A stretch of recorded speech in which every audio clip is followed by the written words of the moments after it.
Second week off Vadapalli కోడికంట ముందరలేసి బయలుదేరుతుంటే వెలుగొచ్చే టైంకి ఇక్కడికి వస్తున్నాము. అయినా ఏం లాభం, అప్పటికే ఖాళీ ఉండట్లేదు ఇక్కడ. ఆ పరమాత్ముడు మనకి కనులారా కనిపించేదా సెలకోసం మన దగ్గర లేనప్పుడే. అయినా జోబులోంచి వీడియో తీయడానికి బయట తీసానులేండి. అలా గోవిందరాములు చదువుకుంటే 7 ప్రదర్శనలు అయితే కంప్లీట్ చేస్తాము. మనం వేసే 7 రౌండ్స్ కి ఒక్కొక్క రౌండ్ కి ఒక్కొక్క కాయిన్ అయితే డిబ్బీలో వేయాలి. మీరు గుడి చుట్టూ చాలా ఫ్రీగా తిరుగుతారు, కానీ ఇక్కడికి వచ్చేసరికి మాత్రం నొక్కి నొక్కి వదులుతారు. అక్కడ చాలా డిబ్బీస్ ఉంటాయి, కానీ అందరూ ఒకటే డిబ్బీలు ఎందుకు వేయాలనుకుంటారు నాకు ఇప్పటికీ అర్థం కాదు. ఒక్కసారి నువ్వు ఆ డిబ్బీ దగ్గర నుంచి ముందుకు వచ్చావంటే నీకు రౌండ్ అనేది చాలా ఫ్రీగా కంప్లీట్ అయిపోద్ది.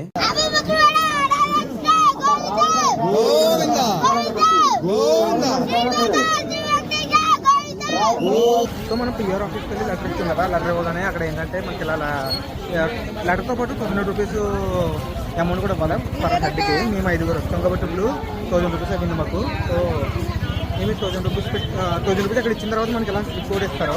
ఇప్పుడు మనం 116 రూపాయలు దర్శనం లైన్ ఉంటుంది, ఆ దర్శనం లైన్లోకి వెళ్ళాలి. ఆ దర్శనం లైన్లోకి వెళ్ళి స్లిప్ వినియోగమంటే లోపలికి ఎలా చేస్తారో